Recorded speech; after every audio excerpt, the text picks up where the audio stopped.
Assalamualaikum warahmatullahi wabarakatuh. Sahabat PTA yang berbahagia, sehat ya. Semoga sehat-sehat dan juga selalu dalam lindungan Allah Subhanahu wa taala. Amin.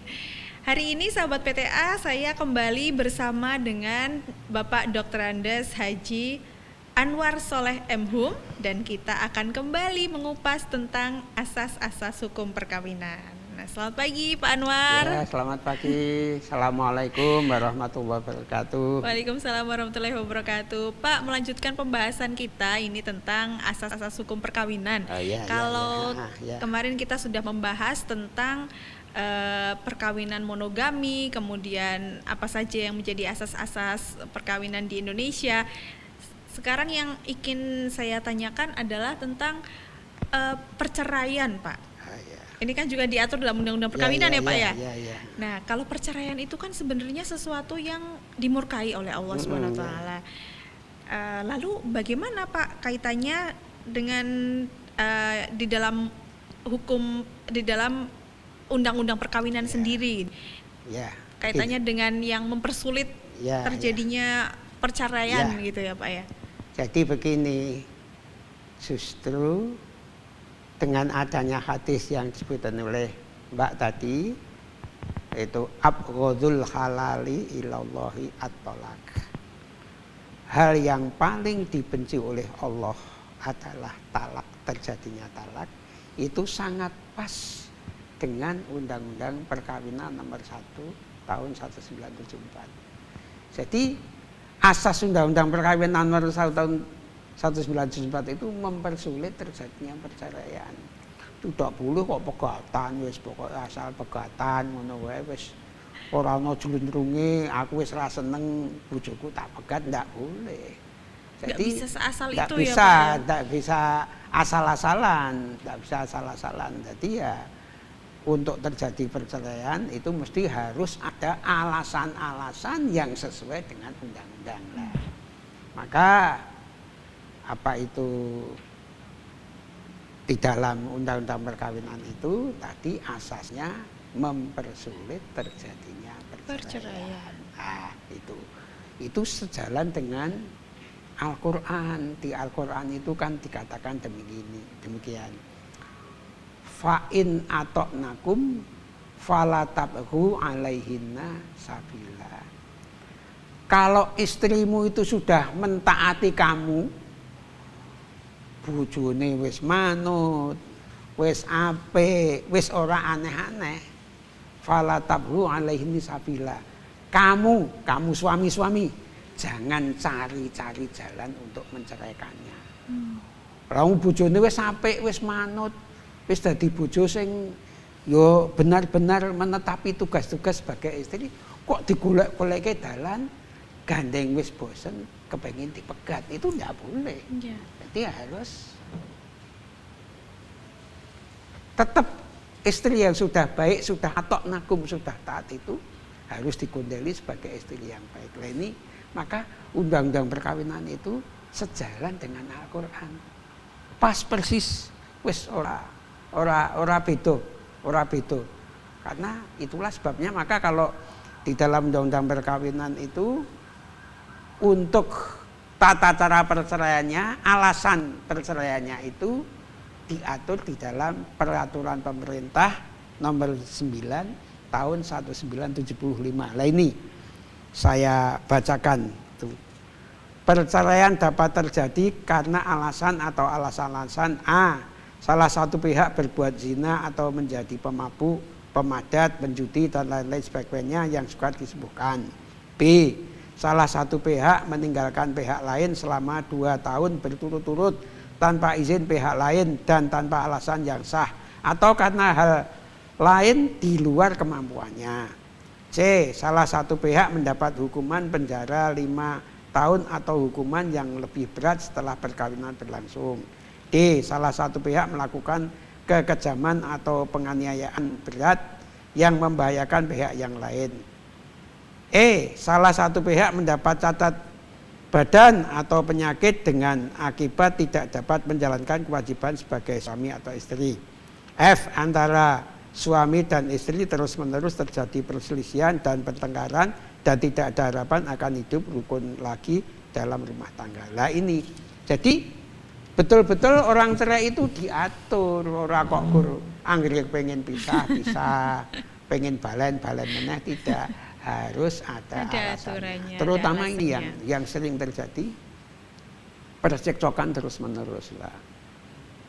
Wis wangi padu ndak dino wis melelahkan tidak gitu ya. Melelahkan orang padu kan melelahkan, dilelah wong nek ra cocok apa wae dadi ra cocok. Jadi masalah gitu. Jadi masalah ya toh. Ya karena sudah negatif dulu iya. Pak. Jadi sudah. Nek lagi cocok apa wae dadi. Iya.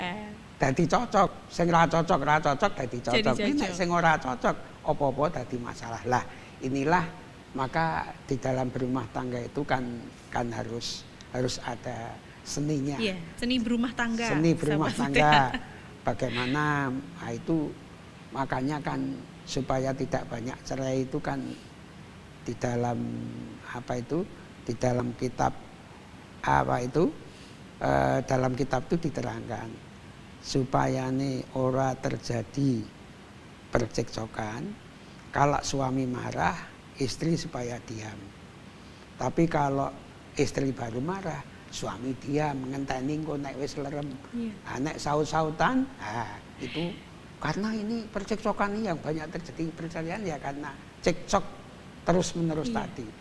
Cuma kalau di dalam jurisprudensi itu dikembangkan juga pemahamannya begini, di dalam jurisprudensi Mahkamah Agung itu ada, kalau sudah tidak serumah, pisah tempat tinggal, itu juga bisa sebagai menjadi alasan untuk cerai. Oh iya. Jadi nek wis ora sak omah berarti ya sudah cekcok terus menerus. Sudah itu benar-benar.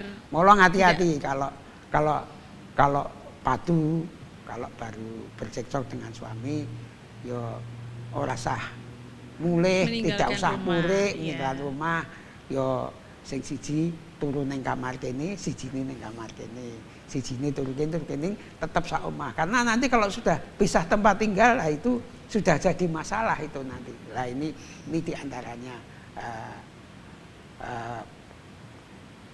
aturan-aturan bagaimana untuk bisa orang itu bercerai. Jadi memang kalau sudah hidup tidak serumah atau sudah tidak dalam satu ranjang, turune dhewe-dhewe kuwi ya nek suwe-suwe ya dadi masalah. Ni ya nek sewengi ya wis ra apa-apa, isuke dadi siji meneh gitu. Tapi nek kerep-kerep ya dadi masalah. Ini maka perkawinan di dalam undang-undang perkawinan itu mempersulit terjadinya perceraian. Di dalam Al-Qur'an sendiri Allah juga memberikan rambu-rambu nek bojone ora duwe salah apa-apa, nggak usah cari-cari gitu. Boleh cari-cari alasannya. Lah ini yang penting untuk dianu. Kemudian juga ini kadang-kadang tidak punya keturunan, kemudian suaminya ingin menikah lagi supaya dapat keturunan, istrinya tidak mau. Lah ini kadang-kadang memang kemudian ini dipakai alasan untuk perceraian karena tidak ada keturunan. Ning nek diwayuh ra gelem, wis aku tinimbang diwayuh luwih apik urip dhewe lah itu. Akhirnya terpaksanya juga cerai itu juga bisa jadi alasan. Ning yo mestinya ya menunggu waktu lama atau setelah banyak ikhtiar lah itu.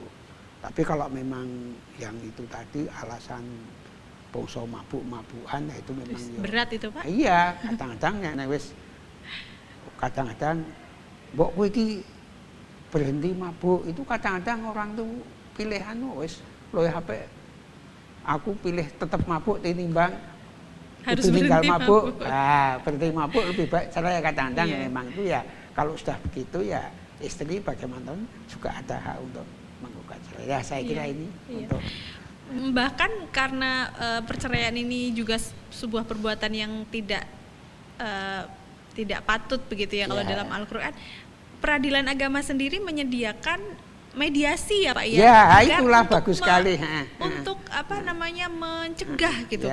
Kalau bisa diperbaiki, kalau bisa dibicarakan kembali perceraian ini agar tidak terjadi begitu ya Pak ya. Ya, benar sekali. Jadi maka sebelum memasuki pokok perkara itu ada mediasi. Ya, ada mediasi dulu, dirukunkan dulu oleh mediator supaya nih tidak terjadi perceraian. Nah, ini adalah upaya-upaya dari peradilan agama agar meminimalisir terjadinya malah perceraian. Itu kan di setiap sidang pasti didamaikan majelis hakim. Di samping itu sebelum memasuki pokok perkara ada mediasi. Itu adalah upaya-upaya meminimalisir terjadinya perceraian tadi. Ya begitu sahabat PTA, diantaranya apa yang sudah diupayakan oleh peradilan agama, tidak hanya kita mengesahkan perceraian tapi juga kita meminimalisir terjadinya perceraian karena itu adalah perbuatan yang sangat-sangat tidak disukai oleh Allah Subhanahu wa taala. Demikian tadi ya Pak ya materi kita pada hari ini mengenai asas-asas hukum perkawinan di Indonesia. Mudah-mudahan bermanfaat. Dan akhir kata, wassalamualaikum warahmatullahi wabarakatuh. Waalaikumsalam warahmatullahi wabarakatuh.